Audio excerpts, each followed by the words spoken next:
Hello, this is Danny Raymond, the voice behind Ray's Guide. With the latest PTU patch of 4.6, CIG gave us the Aurora Mark I Gold Standard. CIG has promised that there would be both a Gold Standard pass of the current Aurora, which is what this is, as well as further on a Aurora Mark II that would bring it more up to the standards of their currently most popular starter ships like the Intrepid and Cutter. So this is not the Aurora Mark II, this is the Aurora Mark I.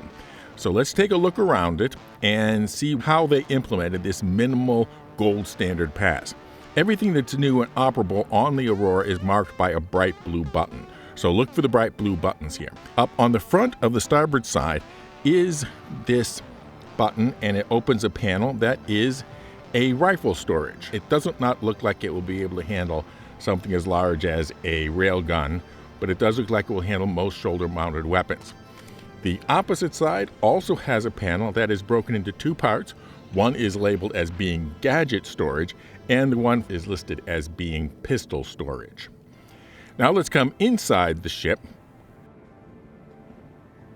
and we'll see that there is a fire extinguisher. And otherwise than that, there's no changes to the seat. You still get into the seat using the very awkward animation that it's had ever since the start.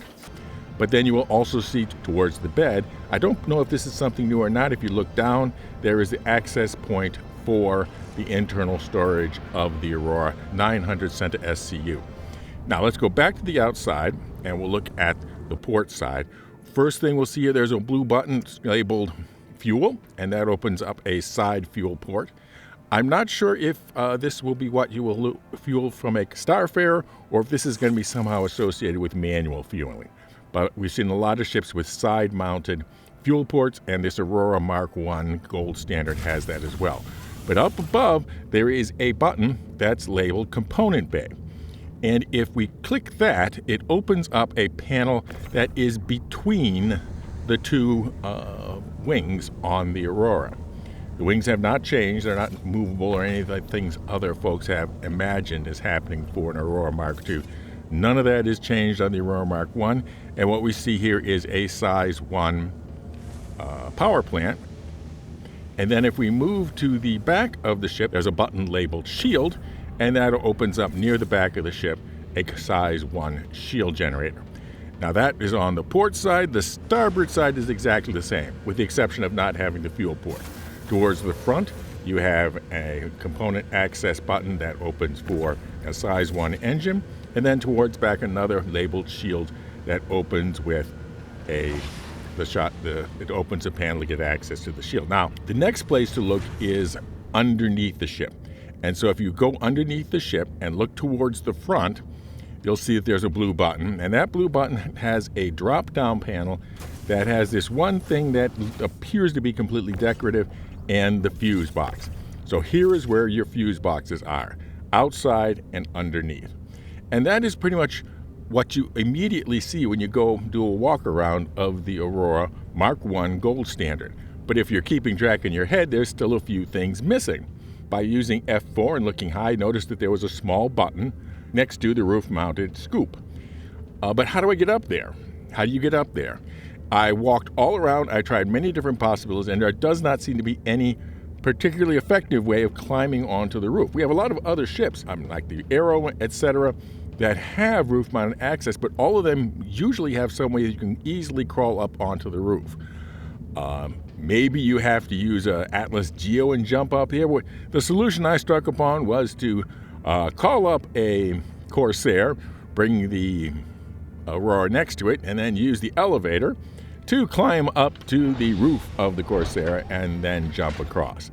Then you can find that little blue button, and that little blue button opens up a roof-mounted panel that seems to have some empty spaces, but a filled space for the quantum drive from Juno Starwork, and a filled space for the cooler.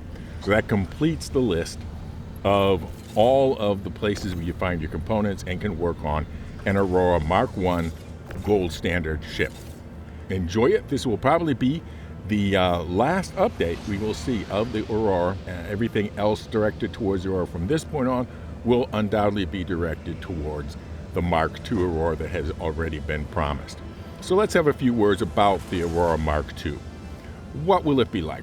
Based on the Aurora Mark I, what would be the checklist of items that you would add to this ship, or add to a ship, to bring it up to the level of the Cutter or the Intrepid or other ships that CIG has been marketing now as starter ships? They have not been for quite a while positioning the Aurora Mark I as a default starter ship choice for game packages.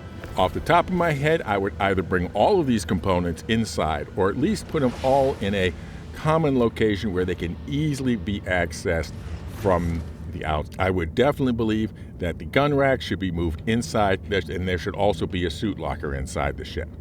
I would make the cockpit a little bit wider so that they can use the typical sort of spin around seat animations that we've been seeing on recent craft, rather than this very awkward animation to get in and out of seats. I would add some sort of toilet, and I would add some sort of kitchen and food storage.